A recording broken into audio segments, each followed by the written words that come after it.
Alors on va refaire une vidéo pour les débutants, que vous soyez débutant en MAO, production de musique, beatmaking, voire ingé son aussi. Regardez bien cette vidéo jusqu'à la fin parce que de 1, je vais vous faire économiser de l'argent et de 2, je vais vous dire exactement ce dont vous avez besoin réellement pour commencer tout ça. Alors on est tous passés par là, sincèrement, moi le premier, je me rappelle réellement au début, quand on commence, on a tellement de choses à apprendre, c'est tellement un monde vaste en toute la technique, tous les outils, les softwares, le matériel aussi, on guillemets analogue, c'est-à-dire carte son, etc. C'est très facile de tomber dans le piège du matériel et d'acheter des choses qui vont être inutiles, en tout cas au début. Donc déjà on va dégrossir, on va parler des bases. Pour commencer à faire de la musique, quelle qu'il soit sur un ordinateur, ça paraît être le b.a.-ba, mais il vous faudra un ordinateur, évidemment. Personnellement, d'après mon expérience, je vous conseillerais comme ça d'instinct d'aller vers un Mac. Après, on n'est pas là pour faire une guéguerre entre Mac et PC. On peut dire ce qu'on veut, mais les Mac, ça fonctionne. Vous achetez plus cher, évidemment, mais vous avez quelque chose qui marche et qui va sensiblement aussi durer quand même dans le temps. Il y a très peu de maintenance à faire. Vous aurez normalement pas de driver à installer comme sur un PC. Enfin bref, ça va vous faciliter la vie. Donc le premier truc, c'est achetez-vous un ordi. Vous pouvez acheter un laptop, un portable, ça ira très bien, spécialement chez Apple maintenant. Si vous achetez les nouveaux M1, là vous aurez des bêtes de guerre directement. Si vous êtes moins sûr de vous, que vous ne voulez pas investir trop d'argent, vous pouvez aussi vous tourner vers un PC. Par contre là, personnellement, je peux rien vous recommander parce que j'ai jamais acheté de PC sous Windows pour faire de la musique, donc je veux pas vous dire de bêtises, mais voilà, c'est possible de le faire. Je sais qu'il y a des trucs qui tournent plus ou moins, donc maintenant à vous de voir. Mais je dirais, achetez-vous quand même un ordi, vous avez au moins 16 Go de RAM, un disque dur au moins d'1 Tera, si possible en SSD, c'est quand même beaucoup plus rapide, un processeur quand même relativement puissant. Vous n'avez pas besoin de taper dans le haut de gamme non plus, mais n'allez pas non plus dans le trop bas de gamme parce que vous avez quand même besoin d'une certaine puissance pour faire fonctionner les softs et pour faire de l'audio. Donc voilà, l'ordinateur c'est un achat obligatoire, c'est la première chose à acquérir si vous voulez faire quoi que ce soit dans l'audio actuellement. La deuxième chose qu'il va falloir acquérir, bien que ce ne soit pas forcément nécessaire vraiment au tout début, mais je vous conseille quand même de vous en acheter une, c'est une carte son. Je vous conseille des petits modèles comme par exemple la Scarlett Solo, voire le modèle d'après. Vous pouvez aller chez Apogee. SSL fait aussi une petite carte qui est très bien. De toute façon, je vous mets tous des liens dans la description de cartes que je vous recommande qui sont entre 100 et jusqu'à 250 € environ pour les plus chers. Donc vous avez les liens en dessous, c'est des liens affiliés sur Amazon. Sachez que si vous passez par ces liens, vous supportez en même temps le channel, donc ça ne vous coûtera rien de plus. Alors pourquoi une carte son? Une carte son, ça va vous permettre plusieurs choses. De 1, vous allez pouvoir brancher un micro dedans. Donc si vous voulez par exemple chanter, enregistrer une voix quelle qu'elle soit, il va vous falloir une carte son qui soit dotée d'un préampli.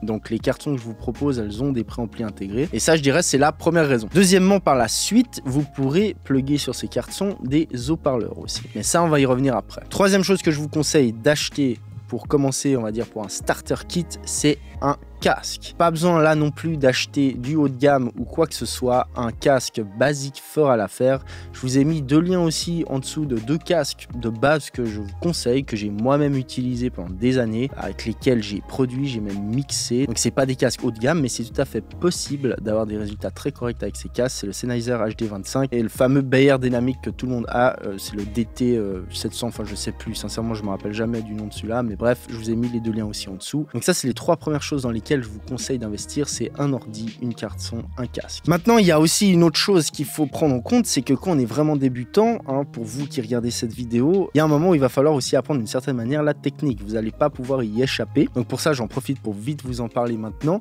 J'ai une formation destinée vraiment aux débutants qui vous expliquera tous les fondamentaux nécessaires, indispensables pour faire de l'audio, quel qu'il soit, que ce soit musique, sound design, mixage, etc.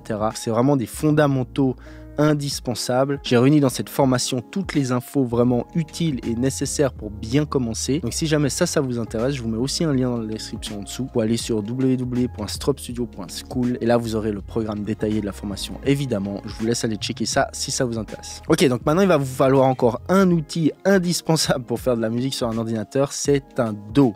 DAW, c'est DAW pour Digital Audio Workstation. En français, on peut appeler ça une station audio numérique. c'est un peu moins sexy. Et là, vous ne pouvez pas y échapper, il vous en faut un. Maintenant, vous avez le choix sur le marché, il existe tout plein de DAW. Personnellement, je vous conseillerais de rester dans les DAW les plus utilisés pour la simple et bonne raison que plus tard, si vous continuez à faire de la production pour des raisons de compatibilité, de collab avec les gens, ce sera beaucoup plus simple. Par exemple, si vous êtes sur Logic, Cubase ou Ableton plutôt que FL Studio, quoi qu'on dise. Pas que FL Studio soit moins bien qu'un autre, mais pour des raisons pratiques toutes simples, croyez-en mon expérience. Je déconseillerais, si vous commencez, vous pouvez encore choisir d'aller sur FL Studio. Allez plutôt sur Studio One, Logic, Cubase ou Ableton. Maintenant, il n'y en a pas un qui est mieux que l'autre. Choisissez celui qui vous paraît être le plus cohérent pour vous, celui qui vous paraît être le plus instinctif. Allez tester. Pour la plupart, vous pouvez les tester gratuitement. Si vous voulez gagner du temps, choisissez bien dès le début. Ça vous évitera de réapprendre un DAW et de changer à chaque fois, etc. Donc voilà, il vous faut un DAW, c'est indispensable. Par contre, au début, vous n'êtes pas obligé de partir dans les DAW avec toutes les options. C'est-à-dire, par exemple, si on prend l'exemple d'Ableton, vous avez la version Lite qui irait très bien pour les débutants. Ça vous permet de vous faire la main. Vous n'avez pas accès à tous les instruments et outils, mais ça ira quand même très bien au début.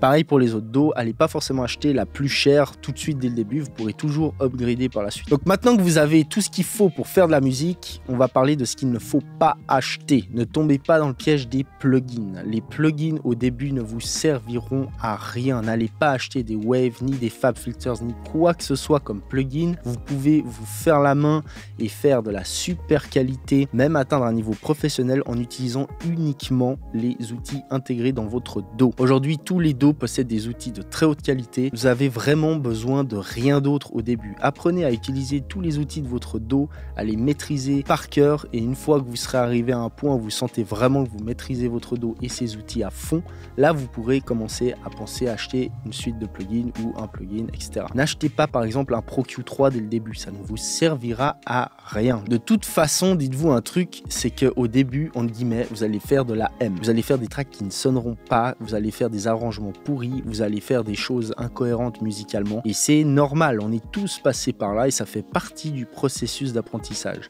Ne croyez pas que dès le début vous allez sortir des hits, parce que ça n'existe pas. Un autre piège dans lequel ne pas tomber, c'est les VST, tout ce qui est instruments. De la même manière, vous avez maintenant quasiment dans tous les DAW des instruments très capables, j'ai envie de dire, et de très haute qualité, complètement suffisants pour faire ce que vous voulez. Donc allez pas tout de suite acheter plein d'instruments virtuels, etc.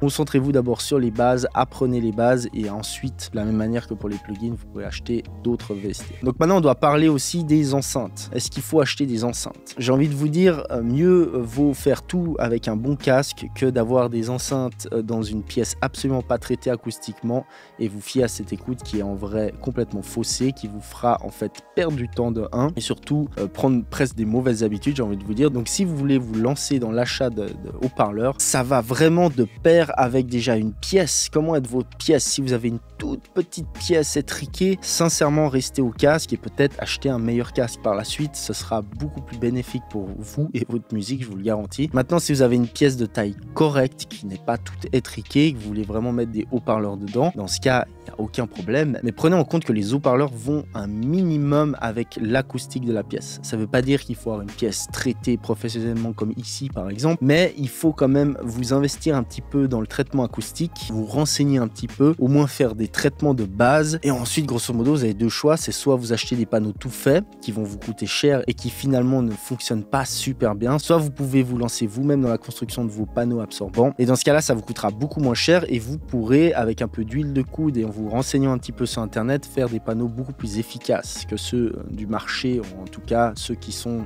bas, moyen de gamme, on va dire. Ensuite, évidemment, il va falloir faire des tests dans votre pièce, essayer différents placements de vos haut-parleurs. Idéalement, il faut faire quand même une mesure. Pour ça, vous pouvez par exemple utiliser ce genre d'outils. J'en profite. D'ailleurs, je vais faire une vidéo là-dessus tout prochainement. Ils m'ont gentiment envoyé une licence et un micro de mesure. C'est Sound ID. En gros, Sonarworks, qui vous permettra de mesurer d'une manière assez simple votre pièce, de voir votre courbe de réponse en fréquence et à partir de là, d'expérimenter pour avoir finalement la meilleure courbe possible. On peut parler aussi rapidement des contrôleurs MIDI. À moins que vous soyez déjà musicien et que vous sachiez jouer du piano, n'allez pas acheter un super grand clavier MIDI super cher, ça vous servira à rien dès le début. Si vous voulez vraiment avoir un petit contrôleur, achetez-vous Achetez-vous peut-être un petit clavier avec quelques petards, quelques faders intégrés, un espèce de MIDI contrôleur tout en un. Ça fera très bien l'affaire dès le début. Et ensuite, c'est le même principe pour tout le reste. Dès le moment où vous sentez que vous avez atteint les limites de votre matériel, vous pouvez commencer à penser à aller plus loin et acheter du meilleur matos. Donc voilà, j'espère que cette vidéo va vous aider et surtout va vous faire économiser de l'argent. N'hésitez pas à commenter en dessous parce que je réponds aux commentaires, en tout cas les plus pertinents, via des shorts tout au long de la semaine, tous les jours. Donc si vous avez des bonnes questions à me poser, lâchez-vous en dessous. Une autre chose aussi, abonnez-vous, je le dis pas assez souvent, mais abonnez-vous à ce channel, ça ne vous coûte rien. Par contre, pour le channel, ça fait beaucoup. Et tout ceci étant dit, les gens, c'était Igor Chevalier de Strop Studio. Je vous dis à plus. Ciao!